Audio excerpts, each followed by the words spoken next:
Ya, halo Pak Kabar pemirsa, saat ini saya Anggun Oktarini sedang berada di Gedung Nusantara 1 di DPR RI Senayan, Jakarta. Pemirsa, seperti yang kita ketahui bahwa saat ini hutan Indonesia bukan hanya menjadi paru-paru dunia, namun juga menjadi penyangga kehidupan jutaan masyarakat serta menjadi penopang perekonomian nasional. Bahkan saat ini di tengah tantangan perubahan iklim yang ada, kita mengetahui alih fungsi lahan hingga konflik pengelolaan kawasan hutan, DPR mulai mendorong terkait dengan revisi Undang-Undang Kehutanan yang dimana ini agar lebih adaptif terhadap perkembangan zaman saat ini.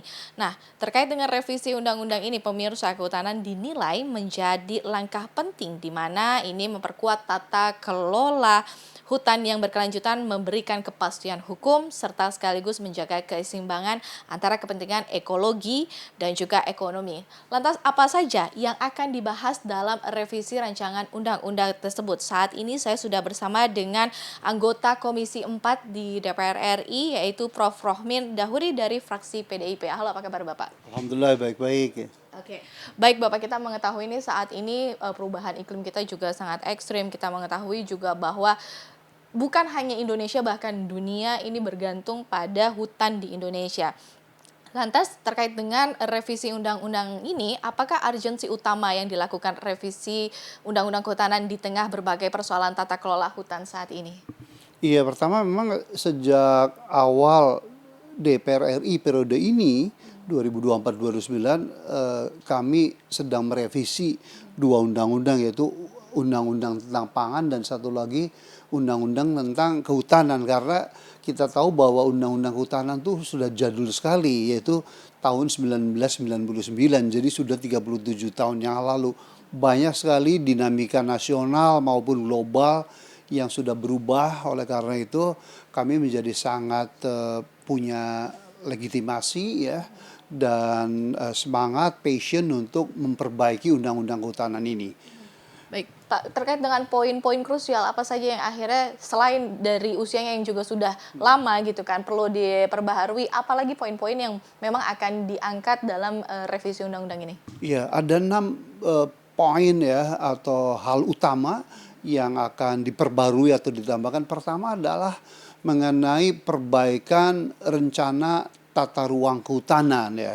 Karena yang di peta zaman 99 tuh masih hutan, tahun-tahunnya sudah kantor gubernur dan seterusnya. Artinya itu adalah keharusan untuk segera dirubah sesuai dengan data terkini. Kita sekarang punya teknologi citra satelit, ada drone, ada segala macam. Insya Allah itu mudah. Yang kedua adalah setelah rencana tata ruang wilayah hutannya itu sudah benar secara sains dan teknokrasi, mana itu hutan lindung, mana itu hutan pemanfaatan, mana itu untuk HTI, hutan tanaman industri, dan mana itu hutan yang bisa dikonversi. Baru yang kedua, poin kedua, kami perbaiki juga teknik silvikulturnya, cara-cara pemanfaatan kayu maupun non timber produk non kayu yang ramah lingkungan dan berkelanjutan ya. Selama ini kan kita dapat isu deforestasi, kemudian kalaupun ada benefit dari perusahaan kehutanan itu keuntungannya kemana tuh, rakyat gak dapat, sekitar tetap miskin. Jadi sekali lagi yang dimaksud perbaikan pada silvikultur, yaitu cara untuk memanfaatkan atau menebang kayu hutan, budidaya hutan seperti hutan taman industri, juga mengenai benefitnya untuk dipanakan. Kami pastikan dalam undang-undang ini penikmat atau penerima manfaat yang utama adalah rakyat itu sendiri, khususnya rakyat yang di sekitar hutan. Yang kedua adalah industri hilirnya, karena selama ini kan kita ini bangsa yang demen menjual barang mentah ya. Jadi kita akan dorong dalam undang-undang ini bahwa pendekatan industri kehutanan tuh harus hulu hilir. Jangan hanya di sektor hulunya aja kita menebang pohon ya, kita mengambil madu tetapi tidak dihilirisasi atau diprocessing gitu. Itu poin keempat.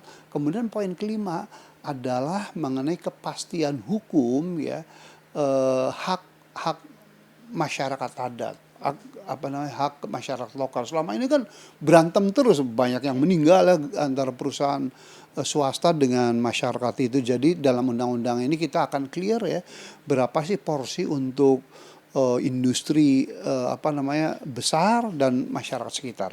Kemudian poin kelima adalah mengenai peran hutan kita sebagai paru-paru dunia itu dalam hal carbon sequestration atau penyerap karbon. Tetapi kami tegaskan di sini bahwa kita pun nggak mau menuruti gendang permainan negara maju kapitalis ya. Mereka enak saja udah merusak lingkungan dunia gitu, mereka maju makmur ya. Nah sekarang yang menanggung derita kita ya, seolah-olah nggak boleh ini, nggak boleh nebang hutan, nggak boleh nangkap ikan tuh. Kehidupan mereka tetap hedonis, tetap boros, tetap merusak lingkungan, dan kita nggak mau gitu.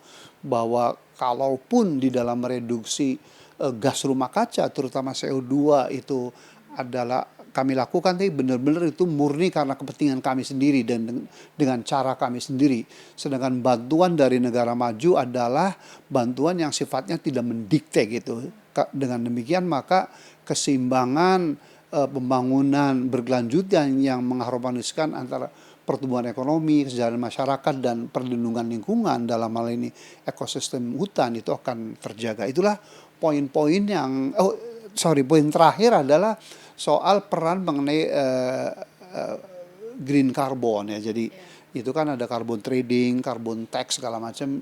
Kita juga akan kapitalisasi, akan memanfaatkan untuk kepentingan bangsa dalam undang-undang yang sedang direvisi ini. Baik, Bapak terima kasih karena sudah menjelaskan terkait bagaimana rancangan undang-undang kehutanan ini bisa berjalan dengan baik dan tujuan ke depannya. Nah, pemirsa, ini kembali lagi bahwa rancangan undang-undang ini bertujuan kembali untuk masyarakat agar masyarakat bisa merasakan hasil alam dan juga upaya kinerja dari pemerintah melalui DPR RI. Saya Anggun Oktarini kembali ke studio.